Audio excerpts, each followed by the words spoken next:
Salam radiasi untuk kita semua. Baiklah, pada kesempatan ini saya akan menjelaskan mengenai teknik radiografi kepala atau skull cranium yang sering kita sebut. Jadi teknik radiografi kepala ini dapat kita definisikan sebagai ilmu yang mempelajari prosedur atau tata cara pemeriksaan radiografi kepala dengan menggunakan sinar X untuk menegakkan diagnosa. Nah, ini adalah tulang tengkorak atau tulang kepala yang terdiri dari kubah atau sering kita sebut dengan kalvaria dan basis kranii serta facial. Facial itu tulang wajah. Dapat kita lihat di sini beberapa aspek tulang tengkorak. Yang kita lihat dari sisi superiornya, bagian atas. Di sini vertexnya. Oke, dan lain sebagainya. Nanti bisa dibaca-baca dan dilihat di Google untuk lebih jelasnya. Nah, ini sisi lateral. Jika dilakukan potongan, akan terlihat gambar seperti ini. Nah, ini tampak anteriornya atau tampak depannya.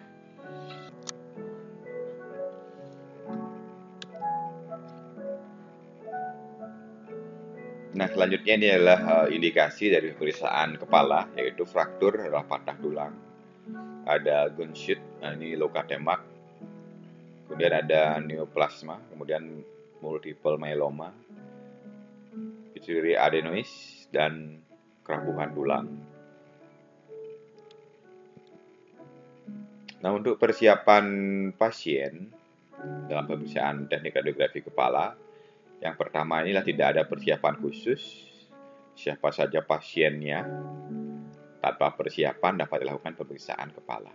Hanya saja melepaskan benda logam atau dari opak dari objek yang akan diperiksa. Contohnya, objek logam di bagian kepala adalah anting, kacamata, ikat rambut, dan lain-lain. Jika fokus pemeriksaan adalah daerah mulut, maka gigi palsu yang berisi metal harus dilepas. Jika bisa dilepas, karena ada gigi palsu yang tidak bisa dilepas pada saat ini. Oke, jadi untuk gigi palsu yang dapat dilepas, itu wajib dilepas. Jika fokus kita pada pemeriksaan pada daerah mulut. Kemudian pasien harus diinformasikan dengan benar tentang tujuan dan prosedur pemeriksaan. Kita sebagai radiografer harus wajib menyampaikan kepada pasien bahwa pemeriksaan ini nanti akan berlangsung seperti apa. Contohnya, ada pasien masuk, ditanya kembali identitasnya, tanggal lahir, namanya, sakitnya sebelah mana. Nah, itu tujuan kita mengkonfirmasi adalah identifikasi pasien, agar kita tidak salah dalam melakukan pemeriksaan. Selanjutnya dijelaskan bagaimana nantinya pemeriksaan kepala yang akan dilakukan. Apakah pasiennya harus duduk atau pasiennya harus supine atau tiduran maupun berdiri, seperti itu. Dan juga posisi kepalanya juga disampaikan. Nah, selanjutnya persiapan alat dan bahan di sini yang pertama adalah pesawat sinar X, kaset, film, grid 24x30 cm, marker R atau L, alat proteksi atau shielding, dan alat imobilisasi skal. Jadi pemeriksaan kepala untuk mendapatkan gambaran yang bagus ketika kita tidak menggunakan baki, kasetnya itu di luar, maksudnya itu tidak dalam baki, di luar baki stand atau baki table, itu diusahakan menggunakan grid agar gambar yang dihasilkan dapat lebih tajam dan lebih bagus.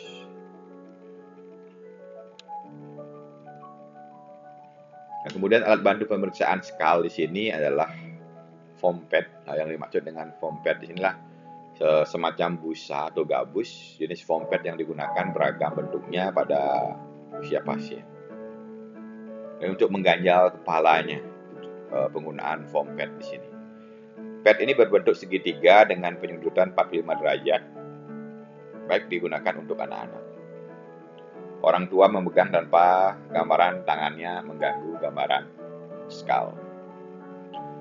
Saya perjelas di sini tujuannya ini mengganjal kepala ini untuk pasien yang kurang kooperatif, seperti contohnya pada anak-anak.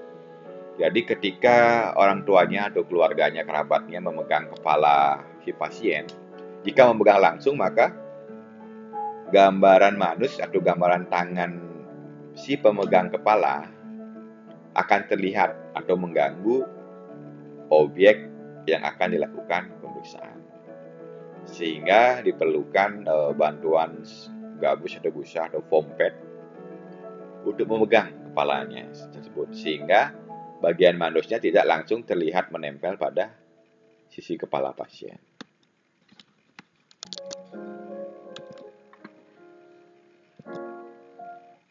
Nah, ini adalah contoh alat imobilisasi yang saya jelaskan tadi. Nah, seperti ini contohnya. Anggap ini pasien anak kecil. Ketika tangannya atau manusnya memegang kepala langsung, maka gambar manusnya ini akan tampak terproyeksi langsung di kepala, sehingga akan mengganggu citra dari pasien, gambar dari radiograf dari pasien tersebut. Makanya diperlukan gabus seperti ini atau pompa seperti ini untuk memegangi kepala agar mengurangi pergerakan. Nah, sehingga manus ini, tangan ini tidak tergambar dalam skal pasien, radiografnya. Nah, untuk proteksi radiasi yang dapat dilakukan, yang pertama adalah menggunakan kolimasi yang tepat, minimalisasi pengulangan foto.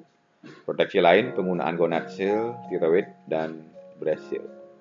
Karena pemeriksaan ini ada di bagian kepala, jadi bagian bawah dari kepala itu, organ tubuh bawah dari kepala tidak perlu terkena radiasi, sehingga dapat kita gunakan apron di bagian badannya. Menggunakan gonad seal boleh, tiroid juga boleh, dan lain sebagainya. Kacamata Google tidak boleh, karena kita akan memfoto sisi bagian kepala. Jadi kepala ini halus netral, tidak ada benda logam atau penghambat lainnya. Nah, ini sebelum kita masuk ke teknik pemeriksaan, ini wajib kita pahami dulu penyebab posisi pemeriksaan kepala yang tidak optimal. Nah, kemarin sudah saya jelaskan di video sebelumnya, yaitu landmark tubuh. Apa saja itu, ada nama-namanya macam-macam, ada MSP, Mid-Sagittal Plane, ada IOML, ada OML, dan lain sebagainya. Kemudian ada objek-objek penting yang wajib diketahui seperti nation, glabella, vertex, dan lain sebagainya. Nah, di sini, nah harusnya di sini kepala pasien, skal pasien bisa lebih miring lagi ke sini, agar ini garis tengah-tengah di sini ada di sini, tengah-tengah tubuh pasien, mid-sagittal plane pasien.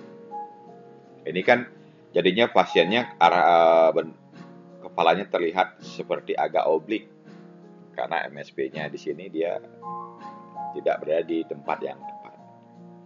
Nah, ini dipastikan benar-benar pasiennya terposisi dengan benar.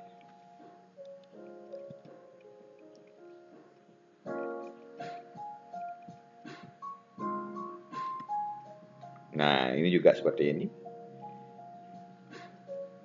Kemiringannya, bagian sisi kepalanya dia lebih menempel pada berbagian dagunya. Harusnya dia ini sejajar, simetris, sehingga nantinya akan didapatkan gambar proyeksi yang baik. Ini hal simpel, sepele, namun cukup berarti ketika menampakkan radiograf yang benar. Harus benar-benar lurus di sini posisinya. Nanti akan ada dicontoh di slide selanjutnya mengenai bagaimana proyeksi yang benar. Nah, ini proyeksi radiografi skal. Ada kurang lebih 7 teknik pemeriksaan. Ini menurut Bontrager ada AP aksial, lateral, PA aksial, true PA, submentovertex, dan PA aksial.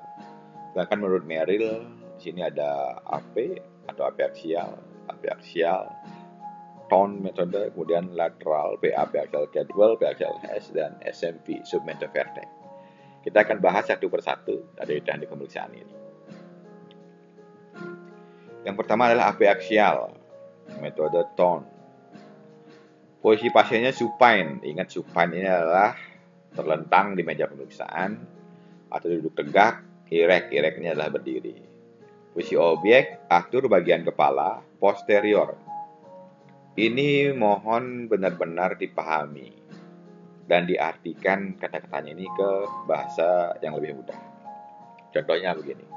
Atur bagian kepala posterior. Posterior itu belakang ya, berarti atur bagian kepala belakang menempel meja atau permukaan baki. Berarti yang menempel baki atau meja pemeriksaan adalah bagian belakang kepala pasien, bagian posterior. Kemudian fleksikan leher agar IOML atau OML tegak lurus dengan IR. IOML ini apa kemarin ya, masih ingat? Infraorbita metaline. OML adalah orbita metaline. Oke. Dari melihat judul saja kita sudah memahami AP. AP ini berarti anterior posterior. Berarti anterior itu adalah arah sinar yang datang menembus ke bagian posterior. Sehingga bagian posteriornya ini menempel pada meja. Ada kata-kata aksial. Aksial ini otomatis arah sinarnya mengalami penyudutan. Kalau AP saja, ini arah sinarnya tegak lurus. Nah ini nih dipahami betul. Central ray-nya di sini, central ray-nya arah sinar ya. 30 derajat ketika ke kaudat ya. Ketika kita memposisikan pasien ini OML tegak lurus ya. Dan 30 derajat ke kaudat apabila IOML tegak lurus ya.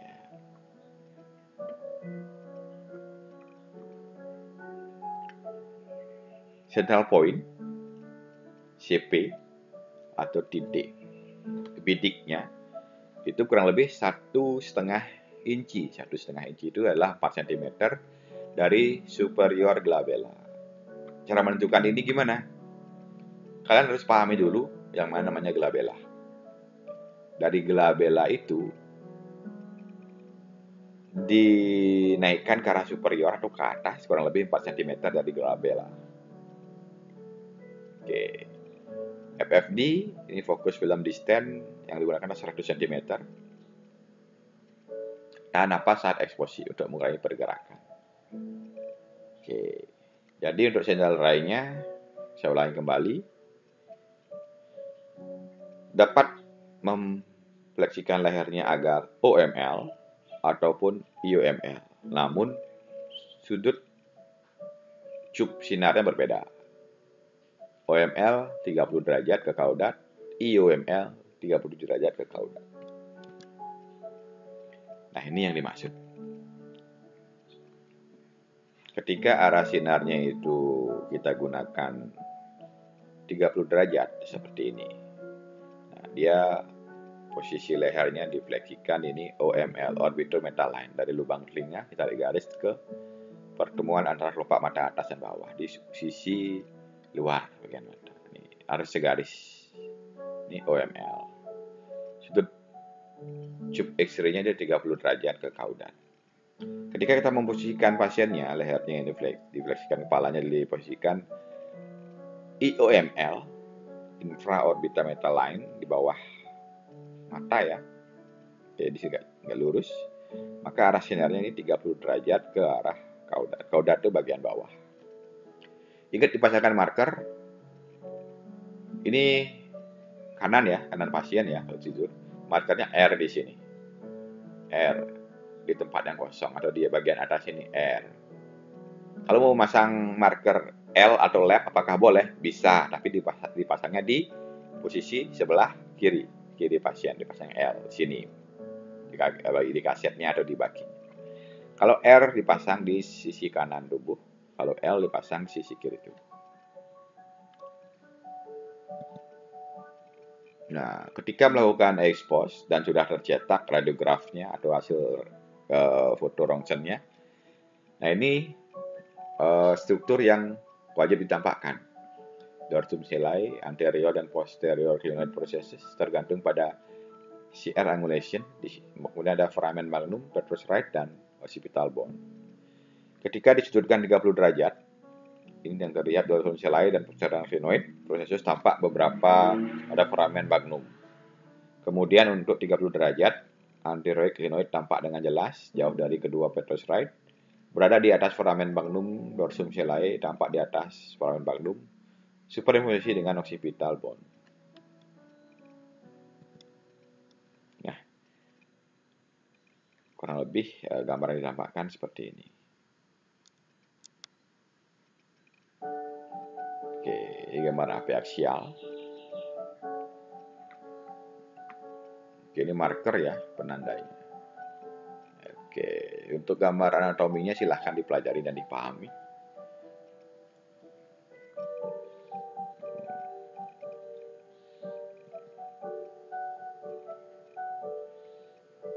Oke, selanjutnya kita masuk ke teknik pemeriksaan yang kedua, yaitu proyeksi lateral. Mendengar kata lateral, di pikiran kita sudah terbayang. Lateral berarti pasiennya dia menyamping. Entah dia sisi kanan maupun sisi kiri.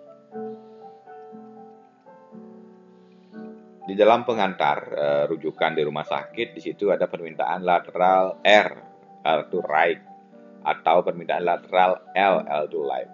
Berarti kalau right, berarti yang menempel pada bagi adalah sisi kanan pasien. Jika diminta lateral L atau left, maka bagian kepala yang menempel pada bagi stand itu adalah sisi lateral kirinya, left. Untuk posisi pasien bisa prone atau duduk tegak, bisa recumbent, semi prone, sim position juga bisa. Posisi objek, atur kepala true lateral, pastikan kepalanya benar-benar true lateral, benar-benar lurus, miringnya itu benar-benar true lateral. Dengan bagian yang akan diperiksa dekat dengan IR. Yang dimaksud ini, permintaannya misalnya lateralnya R, right, maka ya bagian kanan harus menempel pada kaset atau baki stand atau baki table. Tangan yang sejajar dengan bagian yang diperiksa berada di depan kepala dan bagian yang lain lurus di belakang tubuh. Atur MSP paralel terhadap IR, mid sagittal plane tubuh paralel terhadap IR. Pastikan tidak ada rotasi maupun tilting. Atur interpupillary line tegak lurus kaset atau IR, pastikan tidak ada tilting pada kepala. Atur agar IOML, nah ini sejajar dengan IR atau kaset.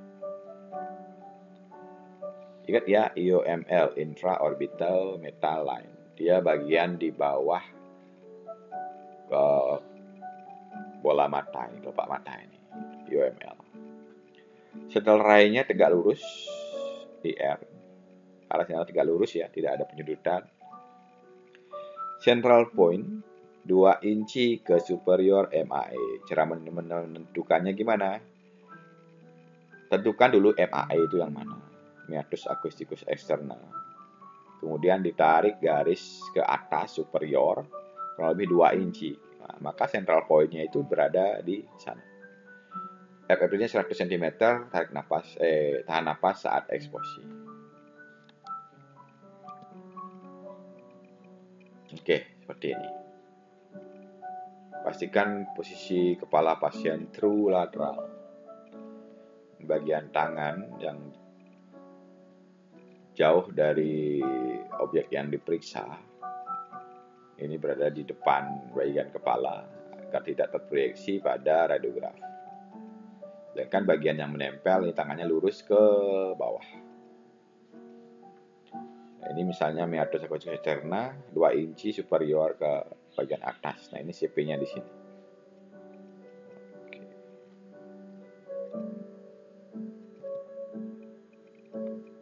Nah, selanjutnya tadi yang posisinya prone atau tengkurap di meja pemeriksaan, ini yang duduk pasiennya.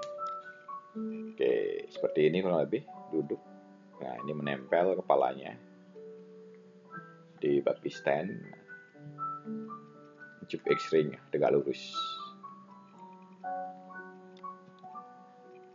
Nah, ini hasil radiograf yang ditampakkan dari lateral proyeksi. Oke. Jika pasiennya tidak kecelakaan, tidak bisa diposisikan prone atau kesadarannya menurun, Tidak bisa juga duduk karena lemas atau mungkin hal lain. Pasiennya itu bisa diposisikan tiduran. Oke, seperti ini cross table namanya. Posisi ini wajib pasiennya diberi bantalan atau ganjal berupa spons atau gabus agar bagian kepala ada space dan dapat terproyeksi di kaset. Ini kasetnya di sini, tube-nya. Oke, pasien tertidur, ditembak kepala lateral. Jadi banyak posisi atau cara yang dapat dilakukan untuk mendapatkan hasil kepala lateralnya dengan maksimal. Disesuaikan juga dengan kondisi pasien. Kalau pasiennya vertigo itu kan pusing ya, nggak mungkin kita posisikan prone, nggak mungkin kita suruh berdiri maupun duduk juga. Demikian mungkin pasiennya diinstruksikan untuk tidur terlentang saja atau supine. Alatnya kita cross table kan seperti ini. Pasiennya ini berada di sini. Nah, ini di rumah sakit kadang-kadang tidak ada alat bantu seperti ini. Ini kasetnya bisa diletakkan di atas meja kemudian diganjal. Boleh mengganjal menggunakan apapun agar kasetnya bisa berdiri. Seperti ini. Oke. Struktur yang ditampakkan, bagian yang menempel dengan film ditampakkan dengan jelas. Salah tursika yang terlihat mencakup anterior dan posterior clinoid dan dorsum selae ditampakkan dengan jelas.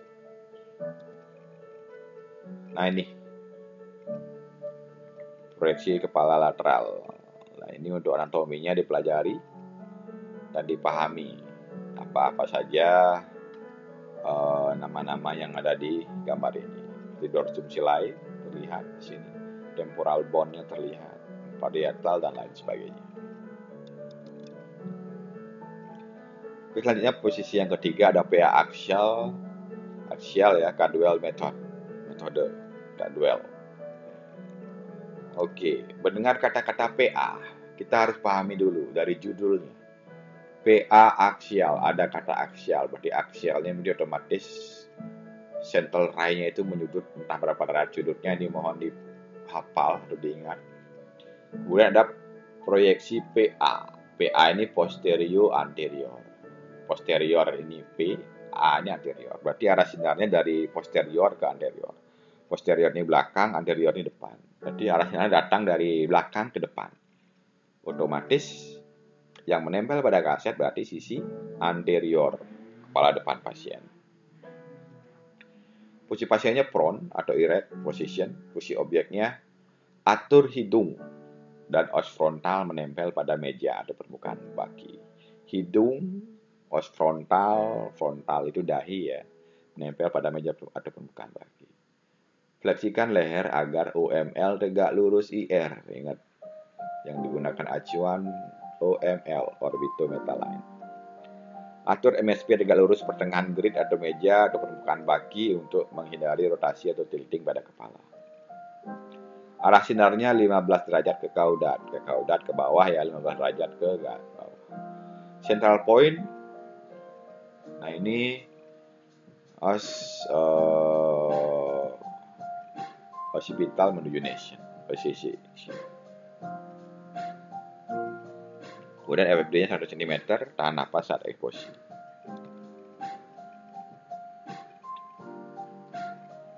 Dari sini ada catatan alternatif penyedotan sinar 25 sampai 30 derajat ke kaudat untuk dapat menunjukkan supraorbital fissura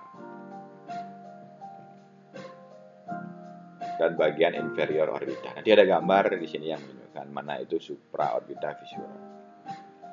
Semakin kecil penyedotan arah berkas sinar ke kaudat dan atau semakin besar sudut saat leher fleksi, maka piramid Petrus akan tampak pada bagian superior orbita.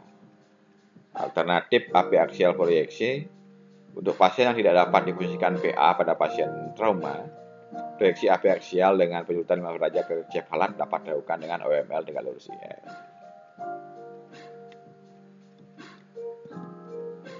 Nah, seperti ini.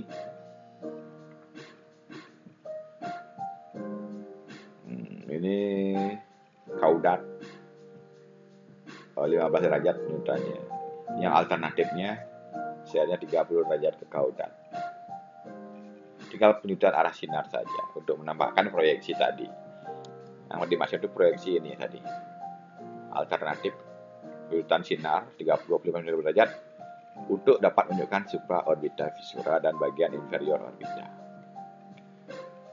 Kalau secara umum 15 derajat ya ke penyudutannya.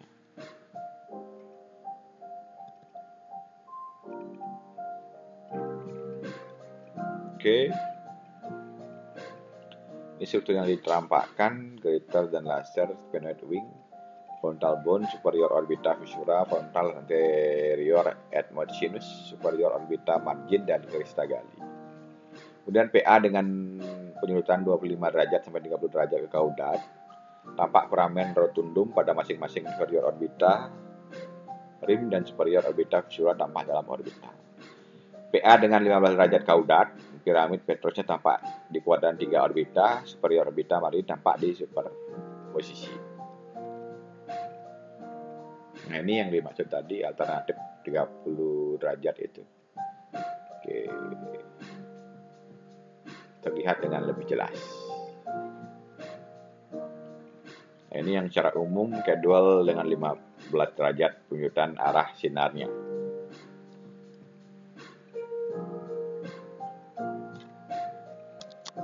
Oke, jadi supraorbita visuranya ini tanda panah hitam ini dapat terlihat dengan jelas dibandingkan dengan yang di sini. Dia kurang tegas atau kurang jelas dengan 15 derajat arah sinarnya. Sedangkan di 30 derajat ke kaudat arah sinarnya dia supraorbitanya terlihat sangat jelas. Oke, saya lanjutkan. Nah, ini bagian sisi anatomi. Silakan dibaca-baca dan dilihat-lihat. Temporal bone superior view. Di sini temporal bone three primary part. Di sini. Oke.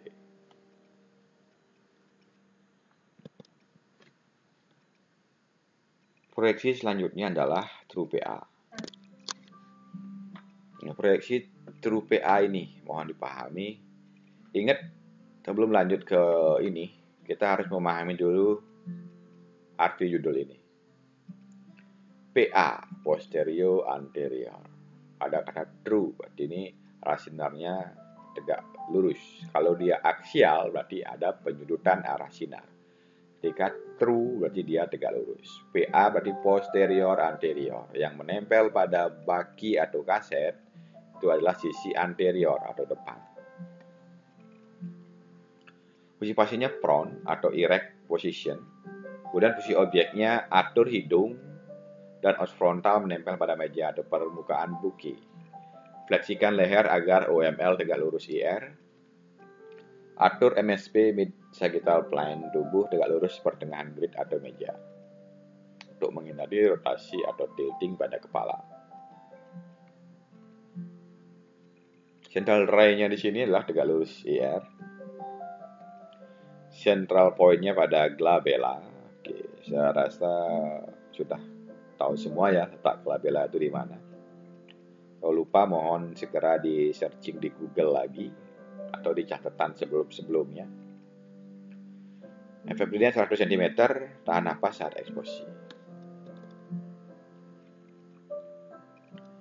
Nah, ini tidak ada penyudutan dari arah sinarnya, posisi pasiennya prone, bisa juga berdiri menghadap ke baki stand. Ini ingat OML yang digunakan, posisi kepalanya, orbitometer line. Oke, silahkan nanti di rumah atau di lab dipraktekkan dengan temannya proyeksi-proyeksi ini agar mudah untuk dipahami. Struktur yang ditampakkan adalah frontal bone, crista galli, internal auditory canal, frontal dan anterior edmontinus, petroside, greater dan lesser wing of sphenoid, dan dorsum cellae. Nah, ini gambar proyeksi radiograf dari true PA. Frontal bone-nya terlihat, Krista Galileanya terlihat, oblik orbital lainnya terlihat, dan lain sebagainya. Selanjutnya ke proyeksi berikut adalah AP atau AP aksial. Ingat ya, ketika AP saja berarti arah sinarnya tegak lurus. Ketika ada aksialnya berarti arah sinarnya pasti ada penjurutan, entah dia ke kranial, entah dia ke kaudal. AP anterior posterior berarti yang menempel pada kaset bagi adalah bagian posterior kepala, sedangkan bagian anteriornya ini terkena sinar X dulu menghadap ke cup, kemudian menembus bagian posterior. Posisi pasiennya supine atau duduk tegak atau erect. Posisi objeknya atur bagian belakang kepala, occipital, menempel pada IR. Occipital menempel pada IR. Fleksikan leher agar OML tegak lurus IR. OML ya, fleksikan leher agar posisi kepala OML-nya tegak lurus IR. Atur MSP tegak lurus pertengahan grid atau meja, menghindari rotasi atau tilting pada kepala. Central ray kalau AP tegak lurus IR. Kemudian kalau AP aksial 10-15 derajat ke sepalat ke arah atas. Central point-nya tetap sama pada glabella, maupun tegak lurus ya central point-nya di glabella. Mau di AP aksial 10-15 derajat ke sepalat, arah sana central point juga sama di glabella. FFD-nya 100, tahan napas saat eksposi. Nah, di sini dapat kita lihat, nah ini yang AP skal. Arah sinar tegak lurus, ini OML. Posisi kepalanya diatur. Nah, sedangkan ini juga sama OML, yang AP aksial ya. Sama di glabella juga CP-nya. Namun arah sinarnya dia ada penjurutan 15 derajat ke kranial atau ke bagian atas. Ingat polimasi dibuat seluas pemeriksaan kepala saja. Jangan di full dibesarkan, karena semakin besar polimasi, luas kolimasi, maka radiasi yang diterima pasien akan semakin besar juga. Struktur yang ditampakkan proyeksi AP menampakkan kriteria anatomi yang sama dengan proyeksi PA, namun orbita mengalami magnifikasi atau membesar. Karena adanya jarak OID serta menampakkan petrus piramid berada atau mengisi tulang orbita. Karena ada jarak di sini dari orbita ke kaset sehingga dia mengalami magnifikasi atau pembesaran. Kemudian untuk proyeksi AP aksial menampakkan petrus piramid berada di bawah kuadran ketiga tulang orbita. Ini yang membedakan struktur gambar dari proyeksi PA dan proyeksi AP aksial. Proyeksi AP ya, bukan PA. Proyeksi AP dan proyeksi AP aksial.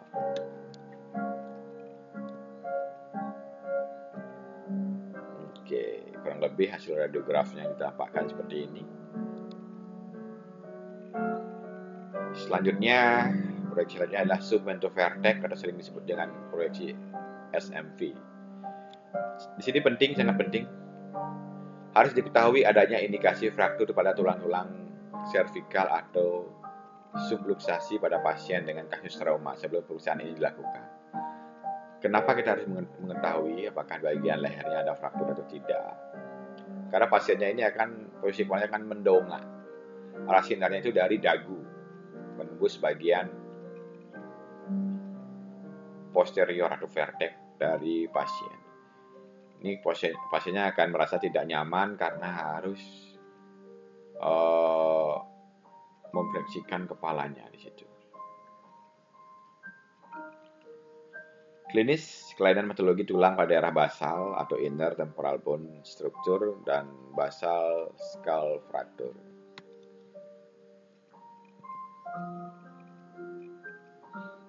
Submentovertec atau SMI, posisi pasiennya dapat dilakukan dengan erect atau supine. Posisi duduk biasanya lebih nyaman untuk pasien, di mana buki stand-nya vertikal. Posisi objek, hiperekstensikan leher. Oke.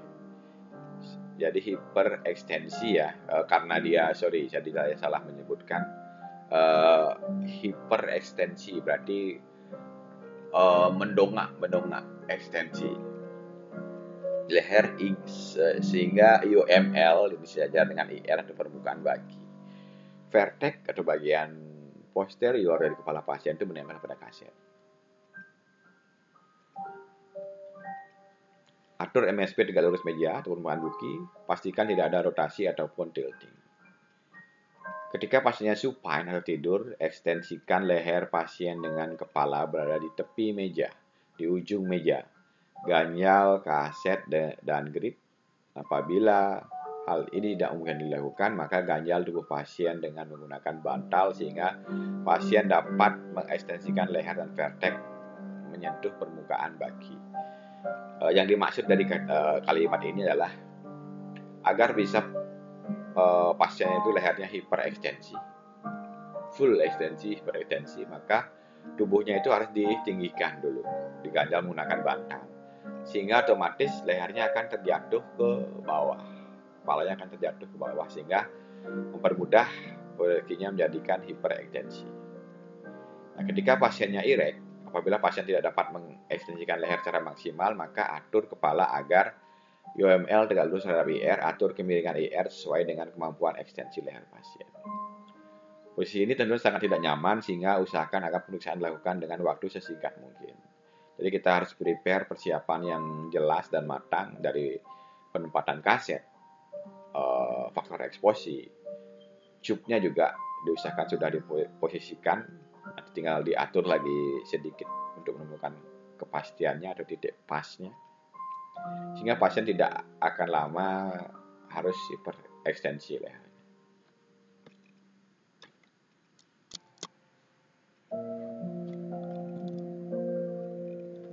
Nah, kemudian dari central ray tegak lurus IOML, tegak lurus IOML ya, central ray-nya. Central point-nya 4 cm inferior symphysis mentil setinggi MI pada pertengahan kedua angulus mandibula. Kemudian 100, tahan napas saat eksposi. Struktur yang ditampakkan adalah arch zygomaticum. Nah, seperti ini kurang lebih jika pasiennya duduk. Nah, ini arah sinarnya itu di sini, CP-nya itu di sini, menembus bagian vertex. Ini kasetnya itu di ini ya, dongak, pasiennya dongak, hiperekstensi. Tube-nya ini. Nah, ini radiograf yang ditampakkan. Wajib terlihat seperti ini gambarnya. Nah, ini posisi kepala hiperekstensi. Oke, ini lebih jelas ya gambarnya. Central point-nya, ini posisi kepalanya IOML, hiperekstensi. Oke, ini vertex-nya menempel pada kaset. Jika pasien tidak dapat hipertensi, maka baki stent diposisikan tegak lurus arah sinar. Oke. Jika tidak pasiennya bisa hipertensi, maka ini dimiringkan. Dan tidak semua alat dapat dimiringkan seperti ini. Bagi stent kasetnya ya. Oke.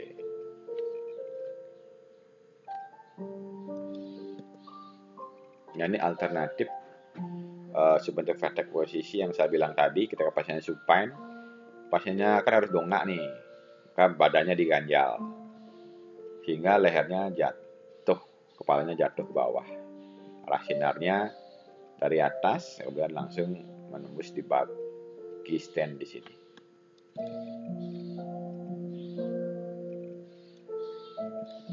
Oke. Di sini juga sama, menggunakan alat bantu tempat kaset. Nah, kasetnya ada di sini. Ini semampunya pasiennya. Ingat, tetap badan pasien diganjal atau lebih tinggi. Oke, sehingga didapatkan hasil radiograf yang sama nantinya.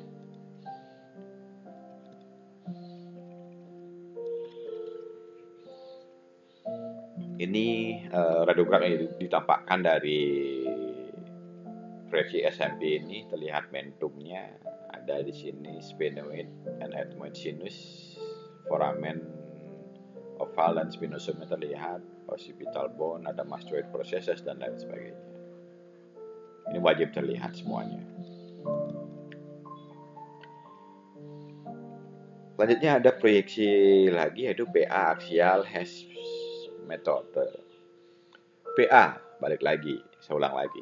Posterior anterior, berarti yang menempel pada kaset itu bagian anterior. Aksial, adanya penyedutan. Klinis, teknik proyeksi ini occipital bone, petrous pyramid, dan foramen magnum dengan dorsum selae serta posterior clinoid tampak jelas. Pemeriksaan ini adalah pemeriksaan alternatif apabila pasien tidak dapat memfleksikan leher mereka pada proyeksi tone. Pemeriksaan ini menghasilkan gambaran occipital dengan magnifikasi yang lebih besar tetapi memberikan dosis radiasi yang lebih rendah pada daerah facial serta kelenjar tiroid. Hal ini tidak dianjurkan saat tulang occipital menjadi objek utama karena magnifikasi yang lebih besar. Nah, ini PA axial di sini posisi pasiennya prone atau erect. Atur hidung dan os frontal menempel pemeriksaan meja atau baki, fleksikan leher atau OML tegak lurus terhadap IR. Atur MSP kepala tegak lurus dengan pertengahan kulit. Pastikan tidak ada rotasi atau tilting. MSP tegak lurus terhadap IR. Arah sindalnya 25 derajat ke arah sefalat. Kemudian sel poinnya sinar menuju MSP setinggi MAE 4 cm superior nation. Berdirinya 1 cm, tahan napas saat eksposisi. Nah, seperti ini. PA aksial, bagian anteriornya menempel pada kaset, arah sindalnya 25 derajat ke sefalat. Nah, ini menuju OML, orbitometal line. Nah, ini OML, posisi lehernya, fleksi lehernya. Struktur yang ditampakkan adalah occipital bone, petrous pyramid, dan foramen magnum dengan dorsum selae dan posterior clinoid tampak berada pada foramen magnum. Nah, ini hasil yang didapatkan radiografnya. Posterior clinoidnya terlihat, foramen magnumnya terlihat, dorsum selae dan lain sebagainya. Oke, sekian dan terima kasih penyampaian materi saya kali ini mengenai teknik radiografi kepala atau skull. Semoga dapat bermanfaat dan selamat belajar. Salam radiasi.